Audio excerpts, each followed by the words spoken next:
একেবারে সকাল সকাল করে আমি আর মা পৌঁছে গেলাম ধান ভাঙাতে। বাড়িতে চালটা ছিল বাড়ন্ত, ওদিকে বাবারও কাজের চাপ অনেক বেশি ছিল। বাবা গেছিল অন্যের ধান ঝাড়া কাজে, সেখান থেকে বাড়ি এসে দুপুরে হবে আমাদের বাড়িতে ধান ঝাড়া। বাবাকে বললে হয়তো বাবা নিজেই আসতো ধান ভাঙাতে, কিন্তু ওই যে বাবা একটু বসার টাইম পেত না, তাই আমি আর মায়ে চলে আসলাম ধান ভাঙাতে। এই আর কি এমন ব্যাপার। আর ওই যে পরপর দেখতে পাচ্ছ 4টে মেশিন ঘুরছে, ওটা হচ্ছে তেল ভাঙানোর মেশিন। আর ওই দেখো ওই সাইডটাতে খোল বেরোচ্ছে। তো আর এই সাইডটাতে তোমরা দেখতে পাবে এই যে ধান ঝাড়া, এটা হচ্ছে আমাদের ধান ঝাড়া হচ্ছে, ওই দিক দিয়ে চাল বেরোচ্ছে, পাশেরটাতে খুদ বেরোচ্ছে। তোমরা অনেকেই ধান ঝাড়া মেশিন দেখেছো, আবার অনেকেই দেখোনি, তাই এই ভিডিওটা আজকে তোমাদের সাথে শেয়ার করলাম। এদিকে এখানে কাকুটাও এসেছিলো ধান ভাঙাতে, তাই আমাদের বস্তাটা রেডি করে সাইকেলে তুলে দিল, যাতে আমাদের সুবিধা হয়। দুজন এসেছি তো একটু কষ্ট হতো সেই জন্য। তারপরে বাড়িতে এসে পান্তা ভাত, লেবু, আলু ভাজা, পেঁয়াজ লঙ্কা দিয়ে ভাত খেলাম। Hello friends, welcome to my new blog. তো আজকে আমাদের বাড়িতে ধান ঝাড়া হচ্ছে। দেখো আগের দিন দেখেছি আমি মাঠে সবাইকে শরবত খাওয়াতে গেছিলাম, আর আজকে আমি বাড়িতে ধান ঝাড়ছি। ওই যে আমার বাবা ধানটা রেডি করলো, মেশিনের পাশে নিল, আর এখন আমি যাবো ধান ঝাড়তে। তো চলো পুরো ব্লগটা তোমরা দেখতে থাকো। তো ফোনটাকে ধানের গাদার মধ্যে সেট করে দিলাম, এখন আমি যাবো ধান ঝাড়তে, কারণ আমার ফোন ধরার কেউ নেই, আমার তো ব্লগ করতে হবে। আর আমি কিন্তু এই যে আমার বাবার মেঠো জামাটা পরে নিয়েছি, গামছাটাও হচ্ছে আমার মায়ের।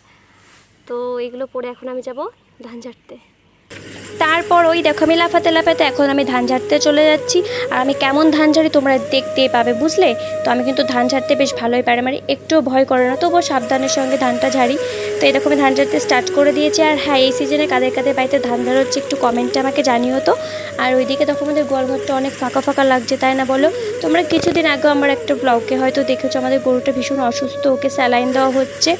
তো ওকে হচ্ছে দিনে প্রায় 2টো করে স্যালাইন দিতে হতো।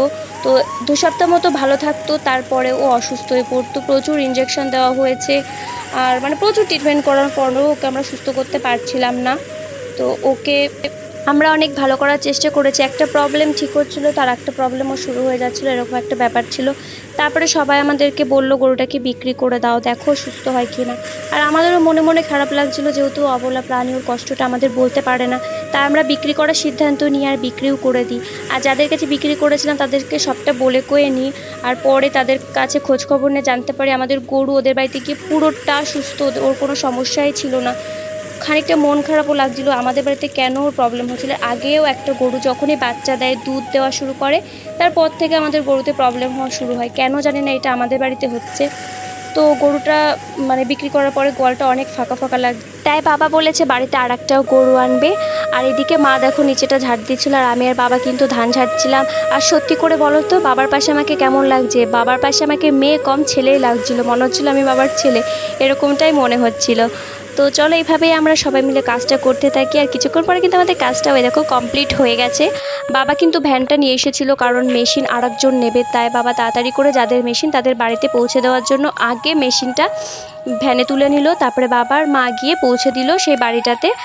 আর হচ্ছে আমি এদিকে কিন্তু উঠোনটা ঝাড় দিয়ে পরিষ্কার করছিলাম, ধানগুলোকে জড়ো করে নিচ্ছি, যাতে করে এসে তাড়াতাড়ি করে বাবা মা আসলে বস্তায় ভরতে পারি। তাহলে চলো আজকে ব্লগটা এই পর্যন্ত, ভালো লাগলে অবশ্যই লাইক কমেন্ট শেয়ার করে দিও। আবার তোমাদের সাথে দেখা হবে নেক্সট কোনো ব্লগে। তো চলো টাটা, বাই বাই।